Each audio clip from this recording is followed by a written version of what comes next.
Hello అండి, నేను మీ doctor Prakash Gudipudi, interventional pain physician from elite spine and pain management centre, Manikonda, Hyderabad. ఈరోజు మనం ప్రధానంగా ఎక్కువగా అందరికీ తెలిసిన ఒక ట్యాబ్లెట్ల గురించి మాట్లాడుకుంటాం. అంటే ఎక్కువగా ఎవరికైనా ఈ జ్వరం వస్తే ఫస్ట్ అందరికీ తెలిసేది ఈ పారాసిటమాల్.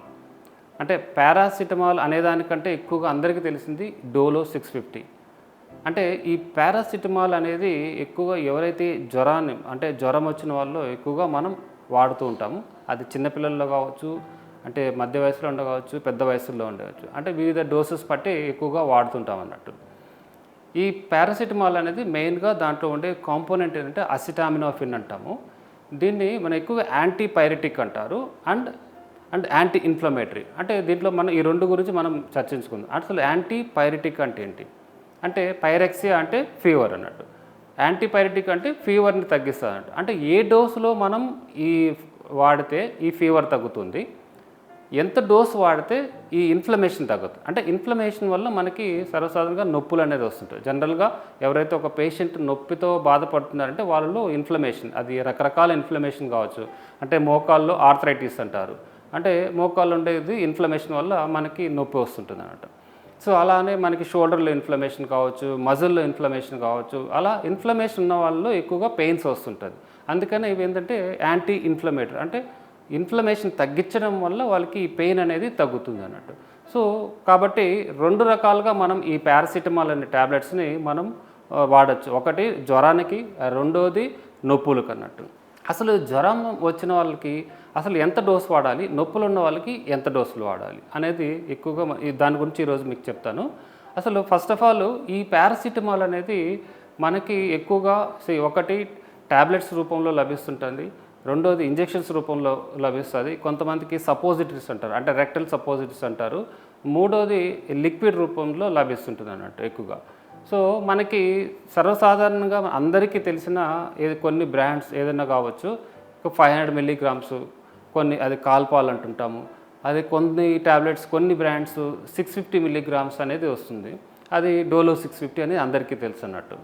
సో ఏదైతే ఈ 500 మిల్లీగ్రామ్స్, 650 మిల్లీగ్రామ్స్ ఇవన్నీ మనకి ఓన్లీ ఫర్ ఈ జ్వరాన్ని తగ్గడానికి, అది కూడా అడల్ట్స్లో. నేను ఇది చెప్పేది ఈ అడల్ట్స్, ఎవరైతే అడల్ట్స్లో ఇది జ్వరం తగ్గడానికి మాత్రమే పనిచేస్తుంది. అంటే యాంటీపైరెటిక్ లాగానే పనిచేస్తుంది. అదే ఒకవేళ ఈ అడల్ట్స్లో నొప్పి కానీ ఉన్నట్లయితే, లైక్ జాయింట్ పెయిన్స్ కావచ్చు, హెడేక్ కావచ్చు, లైక్ మజిల్ పెయిన్స్ కావచ్చు, ఇటువంటి ప్రాబ్లం ఉన్న వాళ్ళకి ఈ డోలో 650 కానీ కాల్పాల్ కానీ పారాసిటమాల్ అంటాం, ఇది 500 to 650 మిల్లీగ్రామ్స్ అంత ఎఫెక్టివ్గా పనిచేయదు. కాబట్టి వీళ్ళకి డోస్ అనేది 1 మిల్లీగ్రామ్ వరకు 1 గ్రామ్ వరకు ఇస్తుంటాం అన్నమాట. అట్ ద మ్యాక్సిమం వాళ్ళకి ఏంటంటే పర్ డే 4 గ్రామ్స్ వరకు ఇచ్చినట్లయితేనే వాళ్ళకి ఈ పెయిన్ అనేది తగ్గుతూ ఉంటుంది అన్నట్టు. సో అందుకని చాలామంది పేషెంట్స్ రాగానే కొంతమంది అడుగుతుంటారు, 1 గ్రామ్ రాయగానే సార్ చాలా ఎక్కువగా పవర్ఫుల్గా ఇచ్చారు అంటారు. సో అందుకోసమే ఈరోజు మీకు ఎందుకు చెప్తానంటే, సో ఇది ఎక్కువ డోస్ అని కాదు, అంటే ఎంత డోస్ వాడితే ఈ జ్వరం తగ్గుతుంది, ఎవరైతే పెయిన్తో వచ్చిన వాళ్ళకి ఎంత డోసు వాడితేనే ఈ పెయిన్ తగ్గుతుంది అనేది తెలుసుకోవాలన్నట్టు. అందుకనే ఎక్కువగా మా దగ్గరికి ఎవరైతే పెయిన్స్తో సఫర్ అయ్యి కొన్ని పెయిన్ కిల్లర్స్తో, అంటే సైడ్ ఎఫెక్ట్స్ ఉండడం వల్ల, కొన్ని డైక్లోఫెనాక్ కావచ్చు, ఇబుప్రోఫిన్ కావచ్చు, ఇటువంటివి వాడడం వల్ల సైడ్ ఎఫెక్ట్స్ అనేది ఎక్కువగా ఉంటుంది. కాబట్టి ఈ పారాసిటమాల్ అనేది చాలా వరకు సేఫ్. కాబట్టి ఎవరైతే దీర్ఘకాలిక నొప్పులతో బాధపడుతుంటారో వాళ్ళకి ఈ 1 గ్రామ్ ట్యాబ్లెట్స్ని అడ్వైస్ చేస్తుంటాం అన్నట్టు. 1 గ్రామ్ అంటే ట్వైస్ ఏ డే కానీ, థ్రైస్ ఏ డే కానీ, అట్ ద మ్యాక్సిమం 4 గ్రామ్స్ వరకు మనం వాళ్ళకి అడ్వైస్ చేయొచ్చు అన్నట్టు. సో అదండి ఇది ఎక్కువగా మనం అడల్ట్స్లో చెప్పుకున్నాం. కానీ ఈ చిన్నపిల్లల్లో కూడా ఈ పారాసిటమాల్ మీకు చాలామందికి రెగ్యులర్గా P250 అనేసి, P175 అనేసి ఇలా రకరకాలుగా వస్తుంటుంది. అది ఎక్కువగా ఈ చిల్డ్రన్స్లో ఎక్కువగా అంటే లిక్విడ్ రూపంలో ఇస్తుంటాం అన్నట్టు.